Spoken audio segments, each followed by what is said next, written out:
Hi, this is Tabani, and I'll be completing my proof assignment for week 5, which is titled Cybersecurity.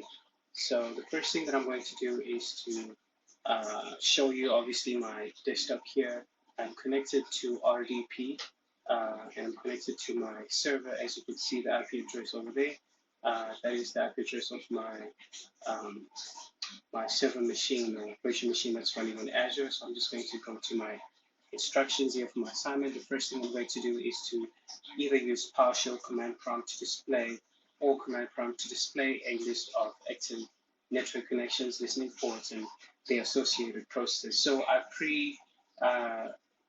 pre-picked, if I could put it that way, two of these ports that I'm going to look up and to talk about what they're used for. And I'm going to obviously show those two when I go and use the netstat command in my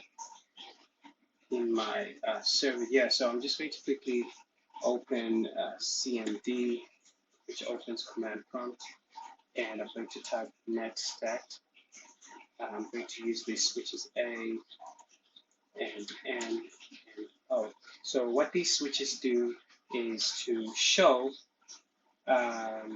the processes, the connections, the protocols, all the stuff that we need for this assignment, but I'm specifically going to use two of those protocols, or just pick two of these to talk about. And I'm just going to hit enter. When I hit enter, I'm going to, obviously, I'm going to see all the connections as they are propagating on my command prompt, and I just have to wait for them to load until the end. There's a lot of them.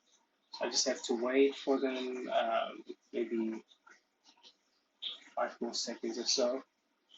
And then while it's doing that, okay, it's finished. While it's doing that, I'm just going to talk about them as well as show you where those are. So I'm just going to go all the way up. I'm going to go all the way up here, scroll all the way up. And yes, the two that I'm going to talk about is port 22 and port 3389. And both of these are used for remote connection. So basically with SSH and with RDP, both are used for remote communication, like I said. With port 22, SSH uses port 22 to connect to a remote computer like a Linux server or a server that's on the internet somewhere, and it uses a command line to connect to it. And you can run different kinds of commands to configure and do different kinds of things, configure the settings and all of those things with your SSH connection, which is a secure connection, as the name even suggests, secure shell. And typically, people that try to intercept that conversation are not able to do so. But with RDP, they may find some luck because it's not fully authenticated and protected or secure. And so what attackers will do is they will intercept that conversation, and they may gain some interception into your conversation and begin to do some very bad stuff. And so what you need to do in order to circumvent that, you might want to use a virtual private network, a VPN, and that creates a tunnel between your client computer and your server that you're connecting to, so that that conversation is not in the open, that these attackers can actually pick it up and do some bad stuff with it. So that is about the two IP. I'm sorry, that is the two protocols that I chose to speak about, or ports rather, SSH and RDP, which is at port 22 and port 3389. I'm sorry. So I'm just going to click out of this, and I'm just going to go to my second thing that I have to do, which is running services. So I just have to use the Windows Server Manager or PowerShell or command line. I prefer using the GUI, the graphics user interface for this because it's much more easier to do. For some people, they might not know the specific commands like myself to use for PowerShell and command line, but um, I will use the graphic user interface, which is much more easy for me. So I'm just going to go there to my server, open it again, and I'm going to go into my server manager and go to tools, and I'm going to go down to services. I'll have to wait for that to load. Once it's loaded, I'll begin then to speak about the two services that I wanted to speak about. So the two services that I want to speak about is port 53, which is DNS domain naming system, which DNS enables resolution for name resolution rather for locating domain controllers and other network services. And so um, it's a very essential service, and it always needs to be on. So it needs to be automatically on. So you can see others are manually um, um, uh, configured to maybe start once you trigger something, then it begins to start. So I'm just going to press the D here to go on the services that start with the D, and there we are. We can see our DNS server right there, and very conveniently with the Windows, I'm sorry, with the services tool in the domain manager, you can see that it gives us a brief description which reads, DNS server enables DNS clients to resolve DNS names by answering DNS queries and dynamic DNS update requests. If this service is stopped, DNS updates will not occur. So you don't want that because DNS is very crucial for resolving those IP addresses to fully qualified domain names that we can use to search on our favorite websites and favorite streaming platforms. For instance, YouTube or whatever other platform that you like, you use the name instead of the IP address because nobody really memorizes those things, but we memorize the names, which is pretty convenient. Um, the second service that I'm going to talk about is JCP. So this is a JCP client. So what happens is in a setup in a company or whatever you want to call it, like a home setup or whatever you have in your home setup, your Soho router will have a JCP client on. I'm sorry, JCP server there, which is a child of your IP ISP rather. So you're receiving your JCP services from your ISP through your sole router. And so what happens is whenever you have a new device that you have given password access to your Wi-Fi, what happens is the DHCP kicks in. So instead of you having to go to each device that has joined your network to configure it statically, you rather use DHCP or this DHCP service, which allows you to then receive or to have this IP address information like your IP address, subnet mask, um, default gateway from the DHCP server, and that just propagates automatically because you can put it there in a setting in Windows to say I want to receive my IP information automatically, and that just gives you everything. And then everybody can just use the Wi-Fi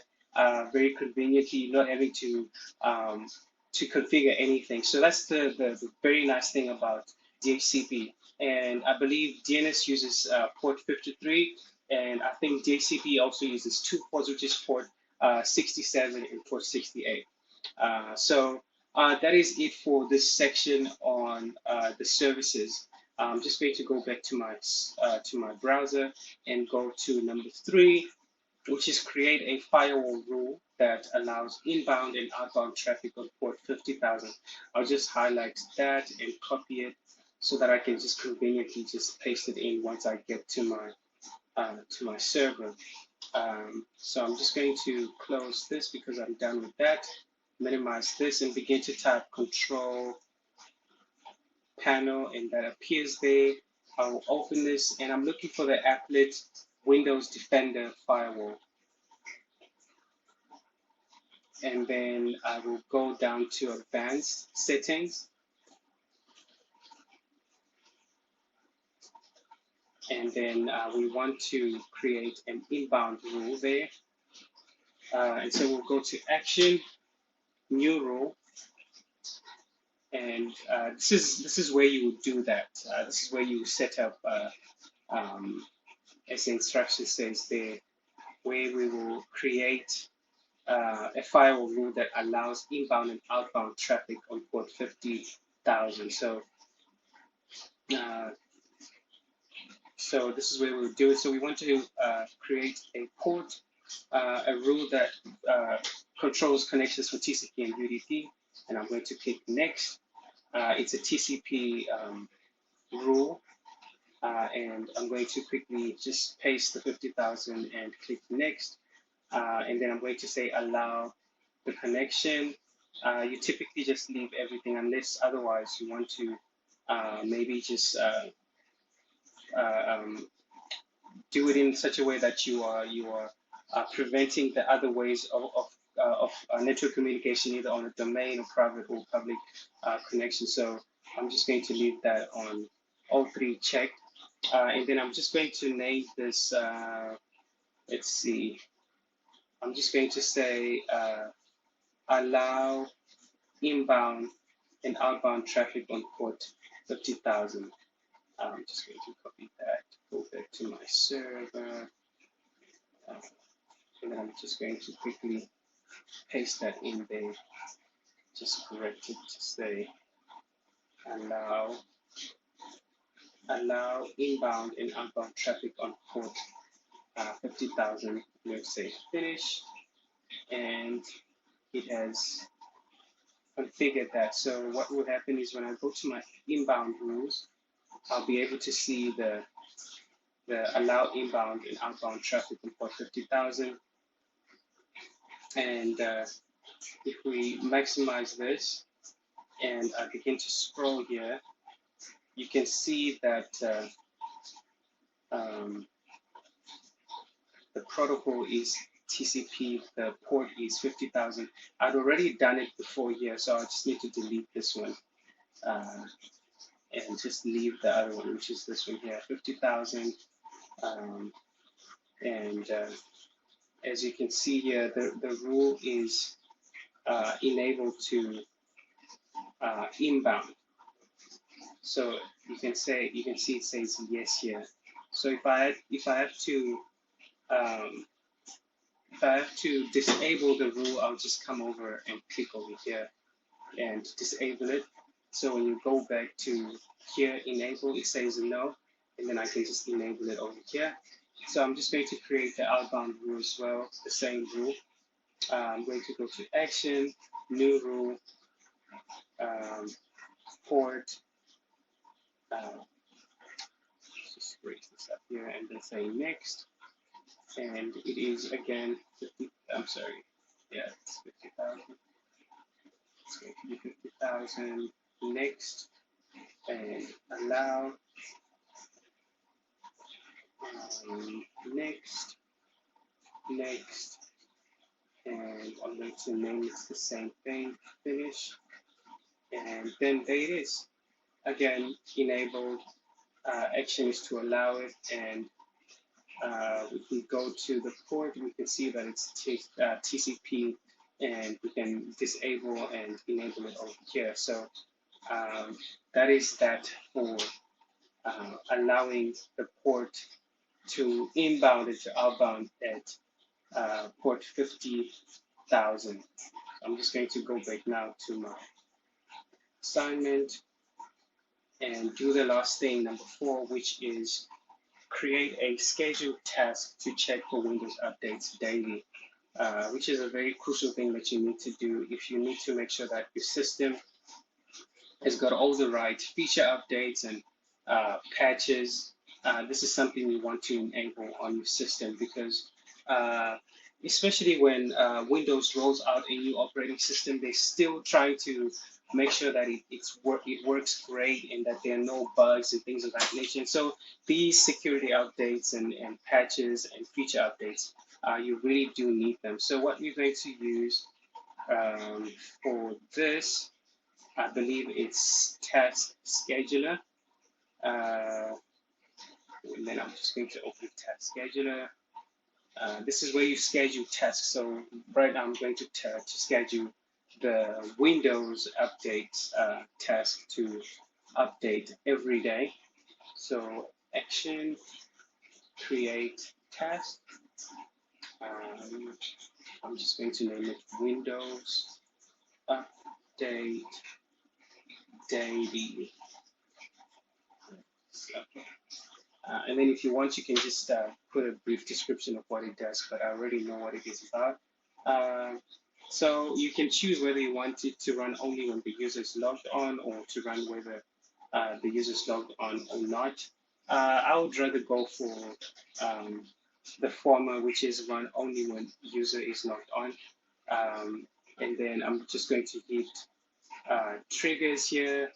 This is where you would create the specific conditions as to when, what time, daily, weekly, monthly, and all of those things. And so this will be your starting date, like today, which is the 3rd of August. Can you believe it?